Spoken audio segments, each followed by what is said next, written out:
Well, hi, everyone, and welcome to PAYDIRT, a Penn State football show. Sitting in for Tom Hannafin and Matt McGloin, I'm Andrew Clay, along with former Penn State and NFL defensive end Jack Crawford. Jack, we're going to get to you in just 1 second. Buckle in. This is going to be a good show. But first of all, Funk Brewing. This show is brought to you by our sponsors, Funk Brewing, the official craft beer partner of PAYDIRT. We're big fans of Funk Citrus IPA and Silent Disco IPA. But don't forget our official beer. The PAYDIRT IPA is available in Funk's tasting rooms, as well as beer distributors and grocery stores right now.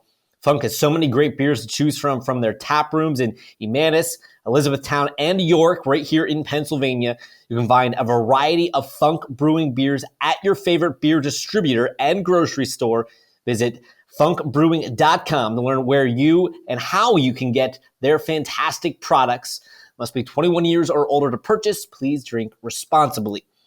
Also, PAYDIRT is brought to you by our partners at Bet Online, the fastest and easiest way to wager on all your favorite sports, contests, and events with first-to-market odds and lines. Find reviews and news for every league, including Major League Baseball, the NFL, NBA, NHL, combat sports, esports, and even golf. Bet Online continues to be the top online resource for all your sports information, from live in-game bettings to props and futures. Head to betonline.com AG today or use your mobile device to join and place your first bet. Use our promo code BELIEVE50 to receive your 50% off welcome bonus on your first deposit. PAYDIRT is presented by Bet Online, where the game starts. Also, we invite you to head over to shop.believe.com. That's shop.believe.com and search PAYDIRT for our 2 t-shirts. One has the official show logo over the heart. It comes in white, navy blue, and black. And the other is navy blue t-shirt. It has the PAYDIRT word mark over the heart, and on the back, circa the 2012 Penn State football season, it has Matt McGloin's name and number. It's very fitting, as this is the season, the 10th anniversary, I should say, of the Nittany Lion football team. Again, head to shop.believe.com. That's shop.believe.com and search PAYDIRT for our 2 t-shirts. And thank you for tuning in our ESPN Radio State College, as well as checking out the podcast version of the show presented by the Believe Network, which is now available on YouTube, as well as Apple Podcasts, Spotify, TuneIn, wherever else you get your podcasts. And of course, hit us up on Twitter and let us know what you think of the show at ESPN Radio 1037, at Matt McGloin QB11, and at Tom Hannafin. Okay, now we can get to the man, Jack Crawford. Jack, Penn State coming off a 33-14 victory. A bit of an uninspiring win for the Nittany Lions, but I'd like to hear your thoughts on the win. Yeah, man, you kind of called it. It was one of those games where you're going to go back into the locker room and you tell yourself, at least you got the win. As a head coach, you can sleep at night. As a team, you can sleep at night that you got the win. But at the end of the day, it wasn't the win you wanted necessarily against a team that you probably should have beat pretty convincingly outright. Throughout the whole game, you should have dominated. So, it wasn't necessarily the most convincing win, but a win is a win, and it's something to learn off. Now you sound like James Franklin, 1-0 every week. That's his mentality. Yeah, I've been hearing Jack, a lot. You come off the big win at Auburn, and we hear this all the time about trap games. Is that something we make up in the media, or is that something that's very real that you have to block out? No, it's 100%. It's a real thing at every level of the game. From college to the NFL, you have games where, Auburn, where you're getting your mind right from before the season starts to play a team like Auburn. And obviously they played Purdue early, so they were tested. But, coming off a win like that, your emotions are high. You tend to think that you're unstoppable as a team, as a defense, offense. You've got so many weapons. And then you start to get a little bit comfortable. And it usually doesn't show up in places that you realize. Penn State has a whole lot of talent, but there's just there's a lack of urgency that kind of carries over when you go from playing a team like Auburn to next week playing a team like Central Michigan, who came ready to fight. They had nothing to lose coming into Beaver Stadium. So, Penn State got caught sleeping a little bit in the first half. Yeah, it was certainly an interesting game. It was 14-14 there late into the second quarter before that late touchdown by Katron Allen. Jack, Katron, Nick Singleton, these two freshman running backs are just so electric and so dynamic. Oh yeah, I mean, I was definitely impressed by watching them. Just their toughness, they're so young and they've got so much improvement, so much improving to do that I'm excited for the future for these guys. Coming in to a program like Penn State where we have a legacy of good running backs. Coming in, stepping in early, and putting up big performances back to back. It's encouraging. Yeah, remind you of some of the great running backs Penn State has had. I know it's been a few years since they really had this kind of momentum on the ground game, but it's certainly something they can build on. I want to talk to you about defense. I mean, you're a defensive guy. You played in the NFL for close to 10 years, right? Is that correct? Yep, 10 years. What do you think of this Nittany Lion defense that seems to be it bends a fair bit, but it seems to come up with turnovers and big breaks? I have to say, first of all, I'm impressed. This team forcing four turnovers is a hell of a job. It doesn't matter who you're playing. Winning a football game is never easy. But they were able to kind of, like you said, they bent a little bit. They should, from the performance they had last week against Auburn, they should really have went lights out against Central Michigan. But, they struggled to even hit, affect the quarterback really until the end of the game. They only ended up with 2 sacks on the day, and that both came on like the last drive of the game or the last couple drives of the game. So as a defensive lineman, I would love to see the defensive line get after it a little bit when they can start, building up some sacks against teams like Central Michigan. But, at the end of the day, they got the win. They did what they had to do. It would have been, I'm sure that, the defensive line coach is going to have a lot to say when they go back to work or go back to the, to the study room. But the secondary did great. And, a win is a win, like we said. Dennis Sutton had 2 of those sacks. He's an impressive true freshman. We saw a lot out of him, more than we normally have. But this team has a lot of young edge players, a couple younger guys on the inside, and of course, PJ Mustipher. They rotate all of these guys in so much. Have you seen this sort of effort, or have you been part of some sort of effort like this in your playing career where you guys are rotating that many guys in? And what's the advantage here? Yeah, so when you rotate players, it's almost like a style of defensive line play or coaching where, when I was at Penn State, we got comfortable with rotating a lot.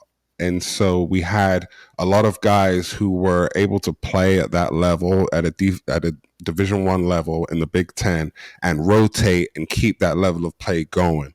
It really depends on the room you have. Like when I got to the NFL, there are some rooms where they have a few standout guys who are going to be on the field for 85 to 90% of the time. They're going to be on the field.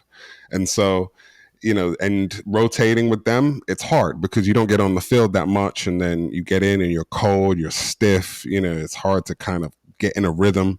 But so it kind of goes to the kind of players you have in the room. And when you have some talent in the room, in the defensive line room, you can start throwing guys in there. You can start mixing these guys up so they come in fresh and they're able to play at a speed that the offensive line just can't keep up with. So, it's encouraging to see some of these young guys come out early and come out in the game like this and kind of put a good performance up. But overall, the defensive line, I mean, they gave up some yardage on the run game, and you just can't, you can't be that successful if you're giving up, runs like they did today. Obviously, Manny Diaz is a new defensive coordinator here at Penn State. How hard and how long does it take to really put in a new system? Because this is very different than what Brent Pry had been running previously. How long does it take to kind of learn all the details? I mean, that's a tough question. As a player, we're expecting coaches to come in and know who we are and adjust to the players, whereas some coaches come in and they say, we're going to make the players adjust to our coaching scheme. Some of it comes from the coach's ego. Some of it comes from, just a method in which they believe in. Coaches have egos?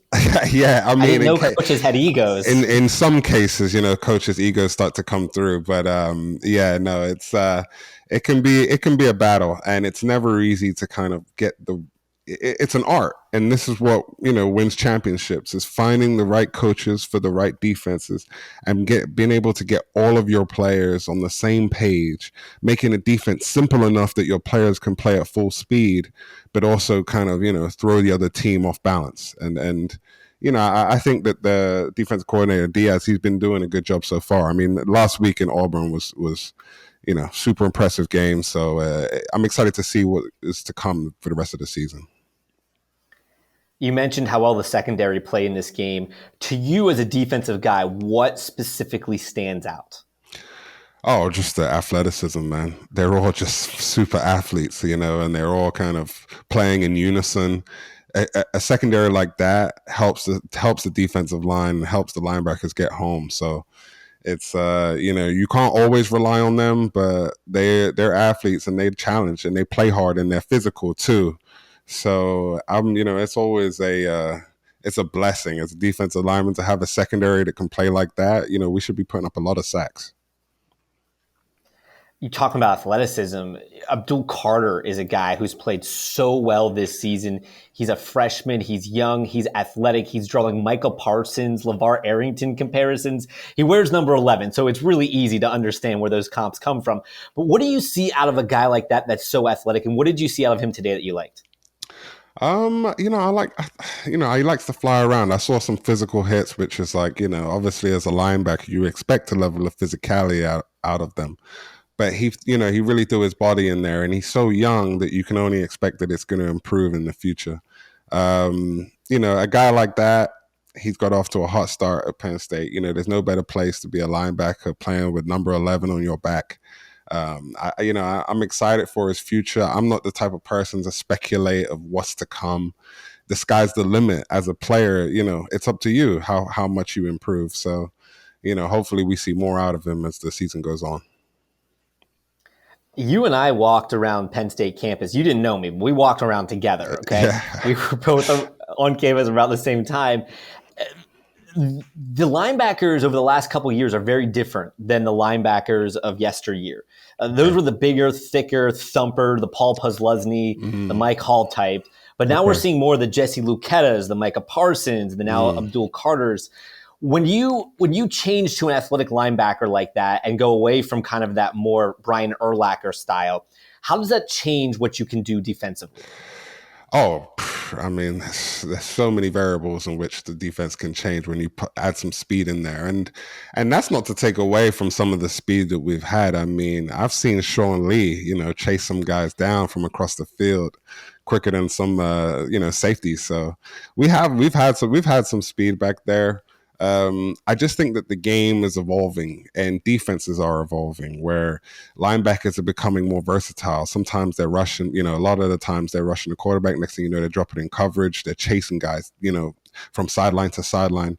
You've got guys like, Navarro Bowman, Micah Parsons, Gerald Hodges. There's guys who have come through the Penn State program who have just been absolute, standout athletes. And when you have a guy who's an athlete like that, who can also kind of, navigate the field, who have had mentors like, Sean Lee and Paul Posluszny and the Mike Halls, when they come through and you get these guys on the same page, I mean, there's nothing they can't do and there's nobody they can't stop. It's just about, who's got the will to win at the end of the day. And then I guess the rest is just coaching.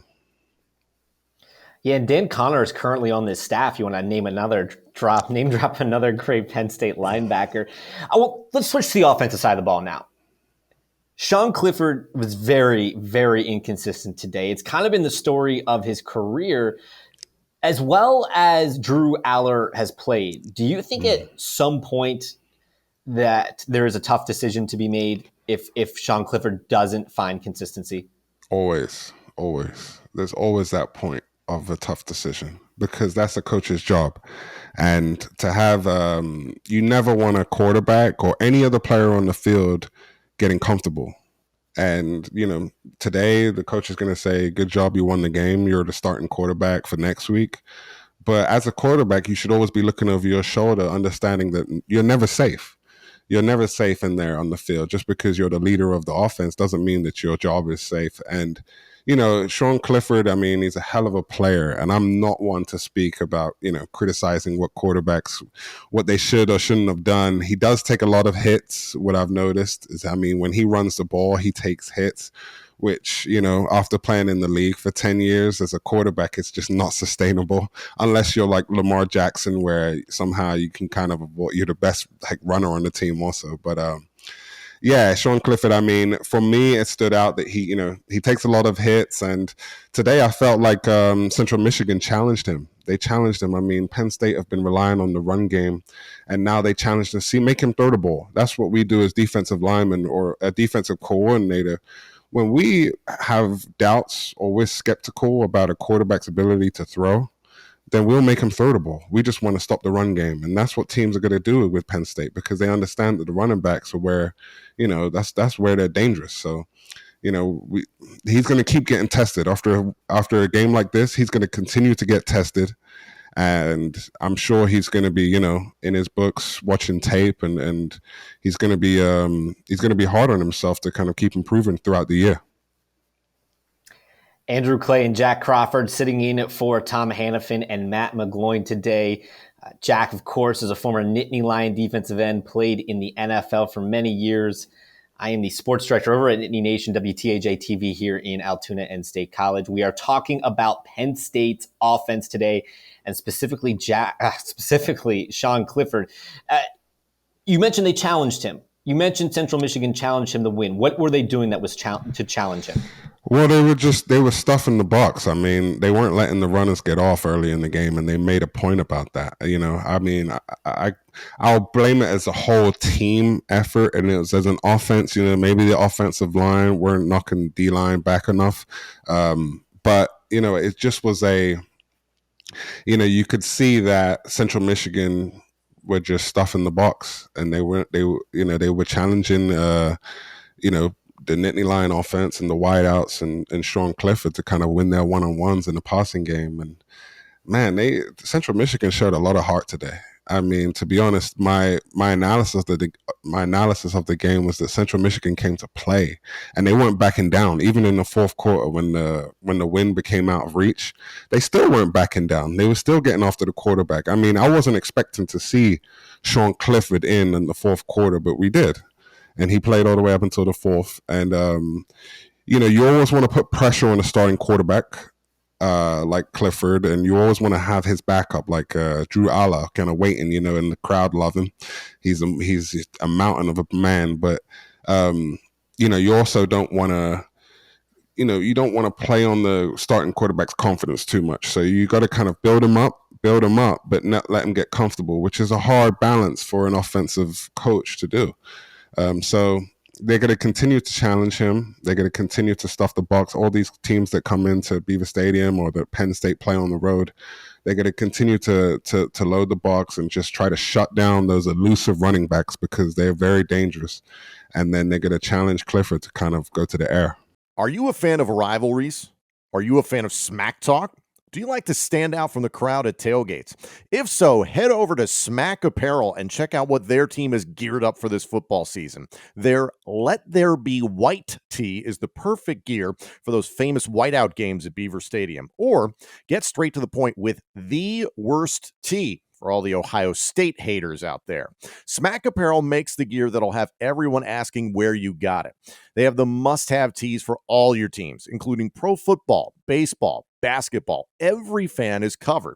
Head over to their website, smackapparel.com, and use the promo code PAYDIRT at checkout for 10% off. Again, that's smackapparel.com, promo code PAYDIRT at checkout. Why wear boring when you can wear smack? Flat should describe your TV, not your TV sound. Experience your entertainment like never before with the new Sonos Ray. This compact and easy-to-use soundbar puts you at the center of shows, movies, games, and more with crisp highs and precisely balanced bass. Breeze through setup with help from the Sonos app. You can even use your own remote for control. And when the TV is off, stream music, radio, podcasts, and audiobooks from all your favorite services. Visit Sonos.com, that's Sonos.com, to learn more. So, Jack, Sean Clifford goes 22 of 34, 217 yards, 3 touchdowns. He ran for a touchdown on the QB sneak. Really, on paper, this isn't a bad game, but I don't feel like he passed the eye test. How do you feel? I felt exactly the same way, and I think any other Penn State fan would feel that too, because although statistically it looked like a dominant win, watching the game, it felt like they were a little bit up and down. They just weren't consistent enough. I remember hearing Matt McGloin talk to Coach Franklin at halftime, and Coach Franklin said that they just weren't being consistent enough. And, it's not the team that's going to make you feel confident that we can go on and win a championship right now. We got to take a game like this as almost like a wake-up call and just keep moving forward, learn from the mistakes. A win is a win. It's always hard to get a win at a Division I level, so you keep moving forward. But there are a lot of areas in which we need to improve, and we can't afford to get comfortable. No, and that is an important factor. Penn State can't afford to get comfortable because it's about to get really tough coming up in October. This October schedule is pretty brutal. After Northwestern, you got Michigan, you have Minnesota, you have Ohio State. All of those teams could still be undefeated when you get there. So, Jack, how do you not look forward? How do you not get caught peeking looking at that Ohio State, the Michigan, the Minnesota matchups? Because that's the season right there. The month of October is the Penn State football season. It's just 1-0, baby. That's exactly what it is. Okay, James Franklin. James Franklin says it every week. Every coach says it every week. It's why, as a player, it becomes, you become numb to the saying. But that really is what it is. It's not a marathon. It's 16. Well, sorry, in college, it's 12 sprints. And you have to be willing to kind of go all out every week, and you have to approach every single team on your schedule like they approached Auburn. They have to come out with a chip on their shoulder, ready to put it all out there on the field every week. And the moment you get caught looking ahead, you slip up, and you don't, you only wake up when it gets to halftime against Central Michigan. So, hopefully they can keep riding that momentum and kind of improve in areas in which they need to. Going back to our talk about Sean Clifford, one of the things James Franklin said in the post game is he talked about the cover zero Central Michigan was showing Sean Clifford and how Penn State was unable to take advantage. So, and correct me here if I'm wrong. Covered zero, everyone's just man. There's no over the top safety help, none of that. Right. So, where is a defense susceptible to cover zero?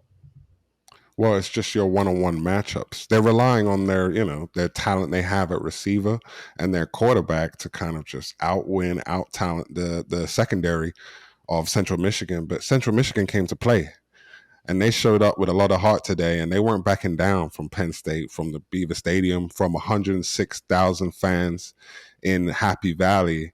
I mean, they showed up ready to play. So, it's and they shut the running backs down in the first half. It was just, at the end of the second half, they came out and they finally woke up and, decided to play to their abilities. But, you just can't slip up, and you can't go into a game against Northwestern, flat-footed, against, Michigan flat-footed. So, it's areas in which you have to kind of improve in. They started out the game hot, but you can't go to sleep once you get a couple of touchdowns. You have to kind of keep your foot on the gas. This is a really talented group of pass catchers, though. Are you surprised that they weren't able to take advantage more of the undermatched Central Michigan defense? I mean, guys like Brenton Strange is a beast. Guys like Parker Washington, Tinsley, I mean, these guys are super great athletes and pass catchers, but they didn't really excel, and we didn't see a ton of separation. Right. I mean, to be fair, I thought the receivers, showed some of their ability today, and they are, a hell of a receiving core. I thought Brenton Strange had an excellent game, 2 touchdowns. I mean, he's they've got a lot of weapons on offense, and I wouldn't say the receivers necessarily did too badly throughout the game. They showed a lot of what they can do. A lot of the time in football, it's just a team effort, and it's a lot to do with timing. Can the offensive line protect the quarterback enough for him to kind of see the receiver on, get separation on his route to watch the route develop? Obviously, a lot of it comes back to the quarterback, and the quarterback's ability to get everybody on the same page, to get everybody doing their job at the same time. A lot of the time, it's, you might say you can look at a stat and say, well, the receivers didn't have an excellent day, or whatever, the running backs didn't rush, typically didn't get too many yards in the first half. And yeah, you can point to the offensive line, you can point to the level of Central Michigan, the secondary playing above what we believe they could do. But at the end of the day, you all have to be on the same page. And I think that the receiving core for Penn State showed a lot of talent today and a lot of fight. But it felt a little bit like they couldn't string a few good plays together. We couldn't get them to string a few good drives together throughout, the second quarter and even into the third quarter. It was getting a little bit, dicey, and we started to question, well, how good is this Penn State team? And when they're all on the same page, they can be pretty good. Talking about the receiving stats, Parker Washington finished with 6 catches, 64 yards. Mitch Tinsley, 4 for 51 and had the touchdown. Brenton Strange, 5 for 42 and 2 touchdowns. Brenton Strange is just so athletic. He's so talented. When you have a dynamic tight end like that, what does that bring an offense, and what advantages can you take? What advantages can you take knowing that you have a guy that can block as well as he does, and a guy that's really tough to cover in by a safety or a linebacker? Oh, well, he's like a Swiss Army knife, I mean, someone who's blocking for 2 of the most elusive running backs in the Big Ten. And then you've got, it's when you start to kind of crowd the box and you want to stop the run game, you have a player like Brenton Strange who can go out there and kind of get the first down, who can score touchdowns. There's really limitless kind of, plays or ways to attack defenses when you have a tight end of that stature and someone who can move and catch like that. He's such a weapon. So it's having a player like that's why they get paid big bucks in the NFL. No, and Penn State's a bit of a tight end U. I know they linebacker U, but Pat Freiermuth, Mike Gesicki, Jesse James, right. Bowers, I think. Yep. It's amazing how many great tight ends have come out of this program over the last, 10 years, really since you were on campus. Right. Yeah. And they're all just great athletes. And these tight ends, tight end was always one of those positions where you were looked at as more of a blocker. Typically, tight ends don't get too many receptions, just statistically. In fact, when I started my career, I had offers to schools, like all of the schools I had offers to were for tight end and defensive end. And I said, there's no way I wanted to be a tight end. 1, I didn't want to block. I was terrible at blocking. And then 2, I didn't want to have to depend on the quarterback all the time to get me the ball. I felt a little limited to how in control of my own destiny I was going to be as a tight end. Now I understand the game a little bit better. Certain tight ends can kind of create their own way. But, yeah, tight ends were kind of those big in-between guys who could run, but they were more blockers. Now the game's changed. Now we have tight ends who are just, especially in the NFL level, who are just weapons. I mean, you look at Mike Gesicki and what he's been able to do down in Miami. I mean, he's just become a weapon for them. And the game's going to keep going that way. Jack Crawford wanted to taste the blood of a quarterback, not prevent it. Exactly right. Now let's talk about blocking for the quarterback. It's been inconsistent, going back to all the inconsistent talk. I mean, it's been inconsistent. Really good last week against Auburn, not as good this week against Central Michigan.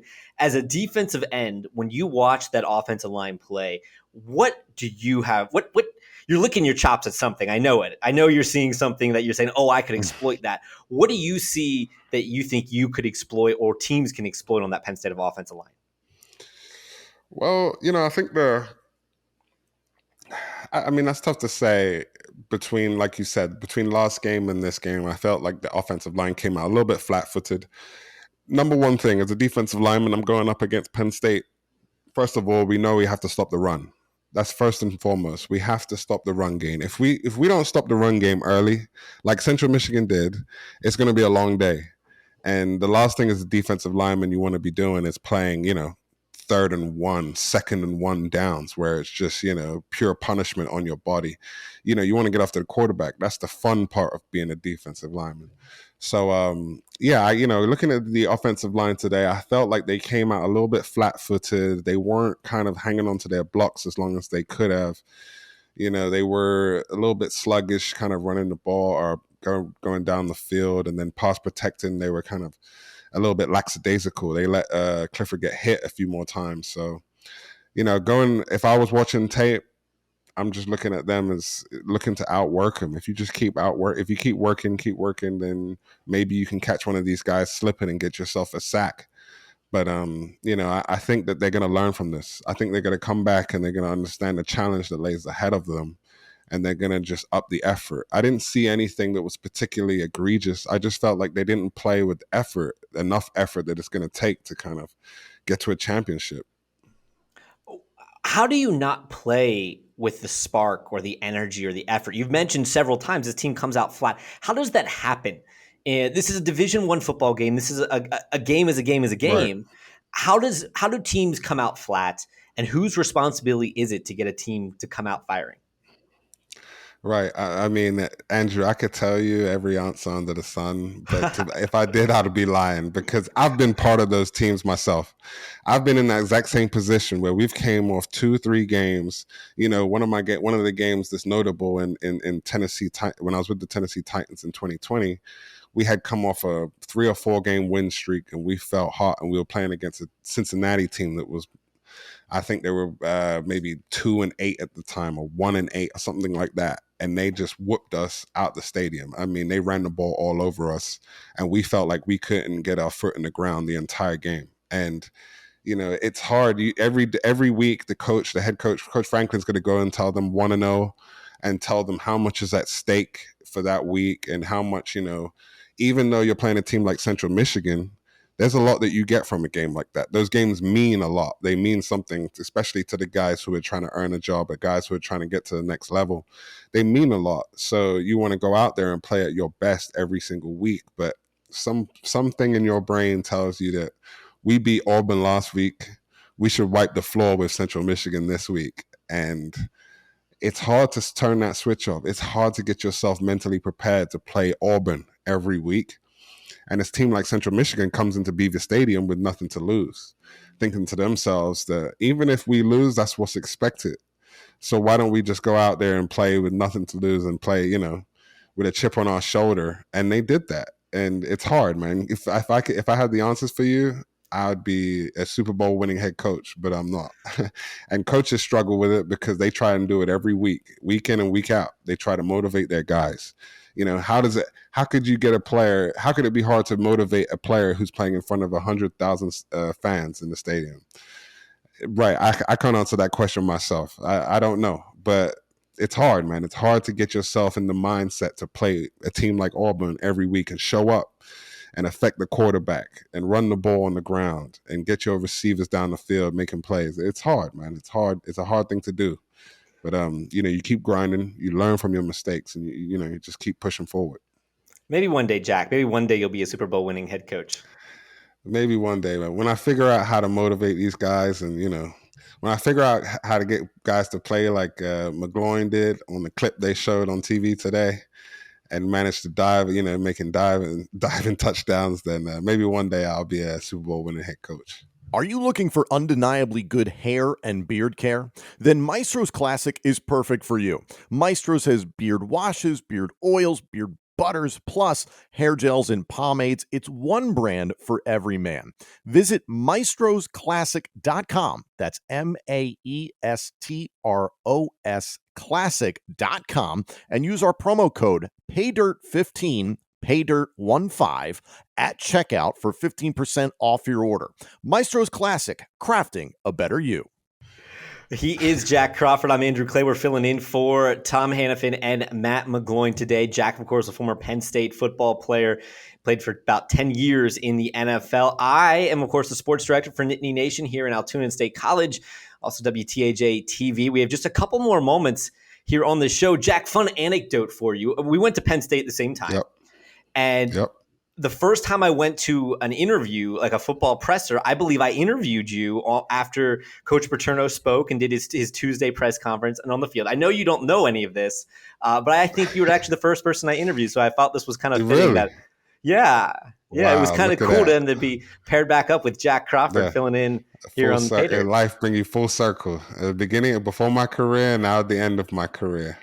I got Yeah. to meet Andrew Clay. Yeah, Yeah, no, it's it's a been pleasure. fun. And it was a great career Yeah, you had, man. and you're dabbling here now in this media game, and I think we're having a great time here on this show, and Yeah. you know how talking about kind of post career, how cool was it to kind of just sit back now and watch the game from a different perspective, and watch a game to talk about it, not watch a game to try to fix what you're doing, but to watch a team and figure out what they're doing wrong and how to kind of strategize against it. How different is that? Oh, it's extremely different. And to be fair, to be honest with you, I didn't really watch the game that much when I played it, because obviously you're watching tape your whole career. I didn't go home and turn on Thursday night football. I didn't go on and turn on, Monday night football.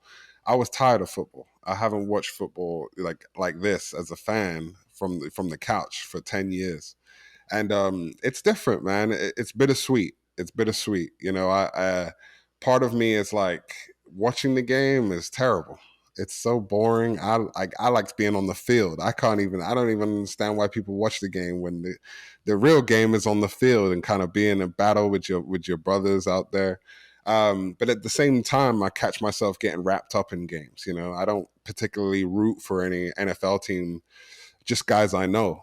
But when I'm watching a game, I can't help myself but scream, "That was a hold!" or "What the hell? That was pass interference." I just say it's for me. It's just a natural. It's become an instinct to kind of call things out and get invested in a game. And when I see guys that I know or just guys whoever just get sacks on the field, it kind of it brings back that feeling of what you do it for and the glory of kind of getting to the quarterback and everything you work for. It makes me feel happy for guys like that. So it's a different experience. One quick thing just to give McGloin a shout out. I thought he did excellent today on the sideline, by the way. I think McGloin has just continued to kind of impress me. I didn't see a whole bunch of his broadcast work until recently, and I just thought he did such a good job on the sideline today. They showed a little feature of him back in his Penn State days, his quarterback days. That was, it was awesome, man. It was really cool. I thought he just did such a great job, on the sideline, speaking to Coach Franklin. I just wanted to give a little shout out to him, man. He's definitely become a motivation for some guys who are kind of done with football now, but still want to be involved in the game. Yeah, I think Matt's done an excellent job. He's got a bright future in this industry.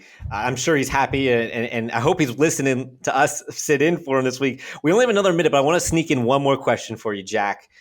If you could go back and play one more opponent, not necessarily maybe have a redo on a game, but if you could play at one more stadium, one more team, who would you like to go back and play? Is this in college or the NFL? Either or. If you could go back and get one more chance, if you could play one more game. And who would I play for? Whoever you pick your era. Let's make this a Penn State show. Okay, you go back and play for Penn State for one more game. Who's the opponent and where's the game at? Ooh, that's a good question. Okay. To be fair, I would have to say Ohio State, but the game would be at Beaver Stadium. Of course, the game would be at Beaver Stadium. So in my career, we went 2-2 against Ohio State in my college career, and both times we beat them was in the Horseshoe, was over there in Ohio, and I never got to the feeling of beating Ohio State in Beaver Stadium in Happy Valley, and then going out and celebrating at the tailgates right after the game. I never got that experience, and that was the best part. No, I'm joking. That wasn't the best part of winning, but it was a good part afterwards because we would just talk about where we're going to tailgate after the games, where we're going to enjoy our wins as we did as teammates, as college students. So I would have to say Ohio State in Beaver Stadium. If I could go back with everything I know now and turn my body back 10 years, turn the clock back 10 years on my body, then I would go back and play Ohio State. I think a lot of players would. Jack, this has been a lot of fun. He's Jack Crawford, former Penn State football player. I'm Andrew Clay. We're sitting in for Tom and Matt. They will be back with you for their preview this week against Northwestern. Nittany Lions back at home next week as they continue Big Ten play. Jack, I've had a lot of fun. Awesome, man. Likewise, man. It's been a pleasure being on with you guys, and I hope to be on again in the future. Sounds good. Well, thank you for tuning in on ESPN Radio State College, as well as checking out the podcast version of this show presented by the Believe Network, which is available now on YouTube, Apple Podcasts, Spotify, TuneIn, and wherever you get your podcasts. And of course, you can follow along with Twitter. Let us know what you think of the show at ESPN Radio 1037, at Matt McGloin QB11, and at Tom Hannafin. Thank you all so much for joining us. We'll be back on ESPN Radio State College on Mondays and Fridays from 4 p.m. to 5 p.m. Eastern for the remainder of the Penn State football season. If you want to check out the podcast version of this show presented by the Believe Network, this episode and our entire library of shows is available now on YouTube, Apple Podcasts, Spotify, TuneIn, and wherever else you get your podcasts. And of course, let us know what you think of the show on Twitter at ESPN Radio 1037, at McGloin QB11, and at Tom Hannafin. PAYDIRT is presented by BetOnline and by Funk Brewing. Thanks again, everyone, and join us next week for more PAYDIRT.